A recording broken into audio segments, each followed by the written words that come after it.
Ազգային ժողովի դաշնակցական պատգամավոր Արթուր Խաչատրյանը հաստատում է Ժողովուրդ օրաթերթի հրապարակումը, այո, Ազգային ժողովի նախագահ Ալեն Սիմոնյանը բավականին խիստ գնահատականներով ելույթ է ունեցել և քննադատել Ռուսաստանին Բալթյան երկրների խորհրդարանականների հետ դռնփակ հանդիպման ժամանակ։ Հիշեցնենք, Ժողովուրդ օրաթերթը գրել էր, որ Ազգային ժողովի նախագահ Ալեն Սիմոնյանը հունվարի 24-ին Բալթյան երկրների խորհրդարանականների հետ ունեցած դռնփակ հանդիպման ժամանակ արտահայտել էր կոշտ քննադատություն Ռուսաստանի Դաշնության վերաբերյալ, որը տարակուսանք էր առաջացրել անգամ Բալթյան երկրների ներկայացուցիչների շրջանում։ Նա հայտարարել էր, թե Ռուսաստանը պետք է պարտվի բերանա, որպեսզի մեր և Բալթյան երկրների համար լավ լինի։ Սիմոնյանը նաև ավելացրել էր, որ Ռուսաստանի կործանումը կարող է Հայաստանի և Բալթյան երկրների համար լավ հեռանկարներ բացել։ Մեր այս հրապարակումից հետո Ազգային ժողովի նախագահ Ալեն Սիմոնյանը հրապարակավ հերքեց, թե նման բան չի ասել։ Ավելին, դատական հայց է ներկայացրել Ժողովուրդ օրաթերթի դեմ, որից հետո մենք առաջարկեցինք հրապարակել այդ հանդիպման ձայնագրությունը, ապացուցելու, որ նման բան չի ասել։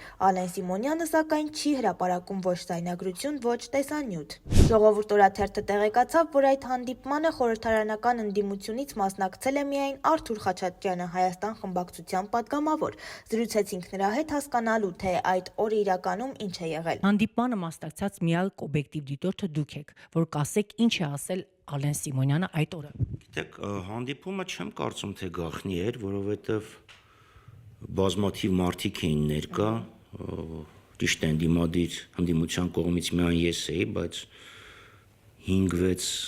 ԿՊԱ-ական պատգամավորներ կային, բազմաթիվ հյուրեր կային Բալթյան և սկանդինավյան երկրներից, Ազգային ժողովի աշխատակազմը կար։ Նման ֆորմատի հանդիպումները գաղտնի չեն լինում, այնպես որ ես կարծում եմ, պիտի որ դժվարություն չլինի, որ իրենք հրապարակեն կամ ձայնագրությունը, կամ սղագրությունը հանդիպան, այսինքն ենթադրում եմ, որ կարող եք դիմել և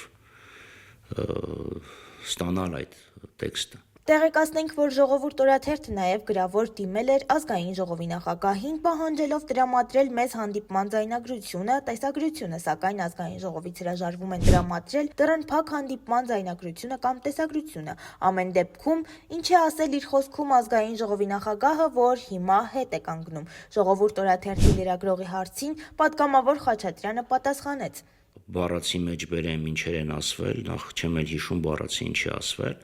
բայց բավականին խիստ գնահատականներ են տվել։ Ալեն Սիմոնյանն ասում է, ես խիստ գնահատականներ, կոշտ արտահայտություններ չեմ արել։ Ալեն Սիմոնյանն ասում է, Աղդամը իմ հայրենիքն է, իսկ հիմա ուրանում է։ Ես չեմ ուզում մեկնաբանել Ալեն Սիմոնյանի որևէ խոսք, ինչ է ասել, ինչ չի ասել։